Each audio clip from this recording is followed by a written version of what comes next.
The United States is currently the undisputed sole superpower and hegemon of the world, though not without resentment of few.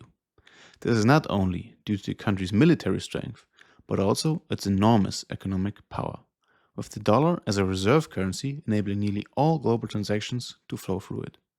But how did it come to this position? What strategies does the country pursue? And why might these be at risk today? That's what we'll try to uncover in this video.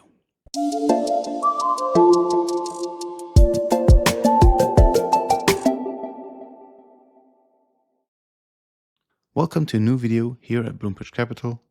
My name is Henrik, and let's dive right into the question of how the United States attained its current position. The United States has demonstrated tremendous growth ever since the establishment of the first colonies, and especially since gaining their independence. The country gradually became a major global player while consistently remaining out of global politics. This gave it an enormous degree of stability compared to the European alternatives, making it an attractive place for all kinds of business. However, there was a pivotal turning point that changed world history and propelled the US to the undisputed #1 spot in the global rankings, which is the Second World War. Once the US entered the war, isolation became a thing of the past and has not returned to this day. The United States benefited from the fact that it was less affected by the war compared to most other countries. Actually, quite the opposite. Americans massively benefited and built a huge wartime industry that has not been dismantled to this very day. Additionally, the country leveraged the power vacuum after the war to establish new alliances and organizations, placing itself at the center. Furthermore, the Bretton Woods system made the dollar the world's reserve currency. The country took on the role of the global hegemon and expanded its influence over the world, initially as part of the anti-Soviet sentiment, but even after the Soviet Union's collapse, the country didn't withdraw, but maintained control. Establishing this position of power through financial and military means has cost the country significantly, but thanks to its unique advantages, it managed to afford these costs and now reaps multiples of the returns on its investments. But what strategies does the country pursue to benefit from this dominance? The traditional value creation through industry, which the Americans certainly mastered, is increasingly being replaced by capitalist value creation through large corporations and investments.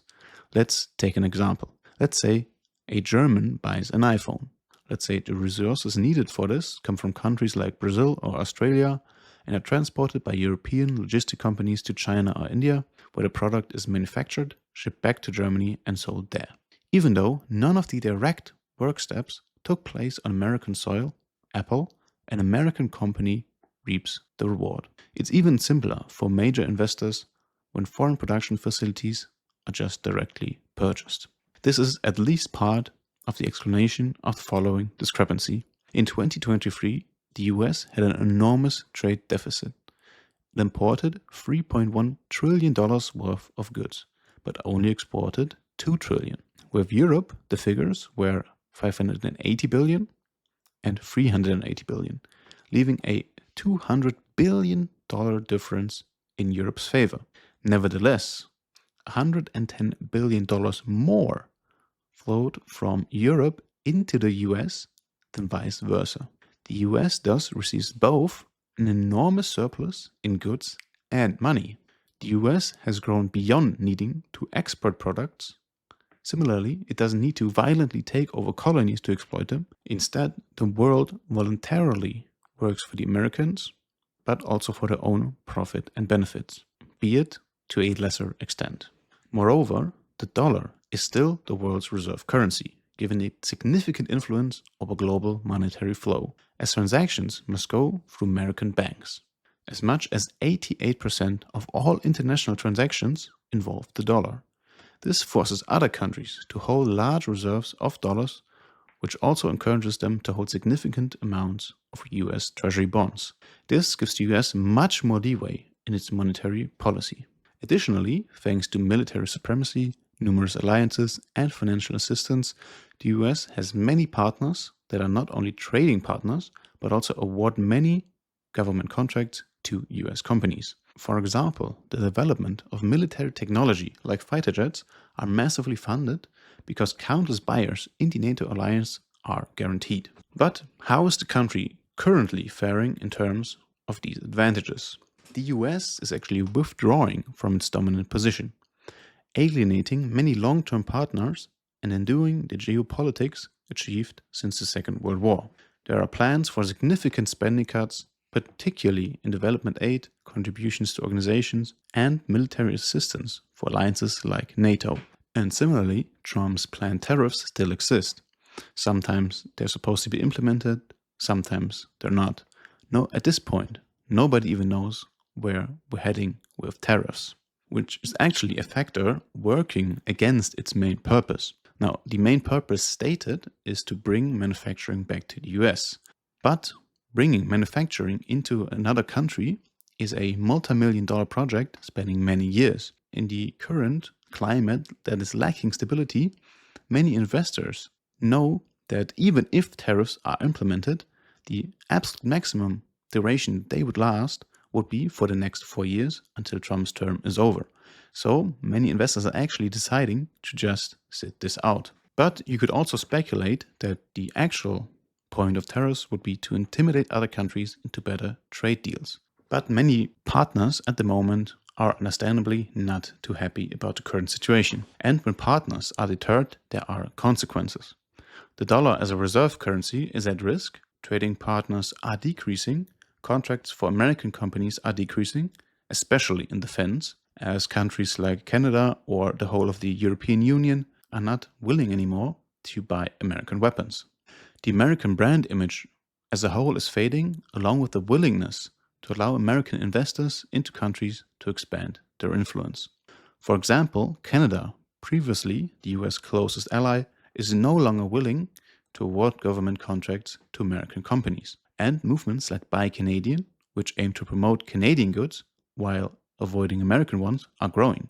The situation in Europe is very similar, where sales for companies like Tesla are declining.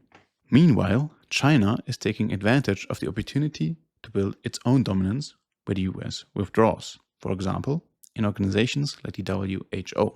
Now, China is also currently trying to convince European investors to come to China and is even considering sending peacekeeping troops to Ukraine. Now, the question now is whether these spending cuts, a potential strengthened industrial sector, and possible mineral deposits from Ukraine, perhaps even Greenland, are truly worth it. But now comes the final question. What's next for the US?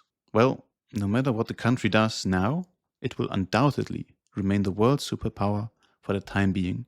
It's simply too far ahead of everyone else. However, it's conceivable that some countries may succeed in closing this gap, at least slightly, in the coming years. In any case, the US's shift will cause uncertainty. For investors, this means potentially looking at alternatives to the American market, a move that was previously not the wisest, as the American market outperformed most others. Now, one cannot precisely predict the future, but one thing is clear. From the Romans to the British, nothing lasts forever. And if the Americans start tinkering with the pillars that made them so dominant, they might just hasten their decline. But for now, it's a matter of waiting and observing how things develop. Now, if you watched this video until the very end, we would of course greatly appreciate a like and a subscription. And with that, I wish you a great week, and until next time, here at Bloomberg Capital.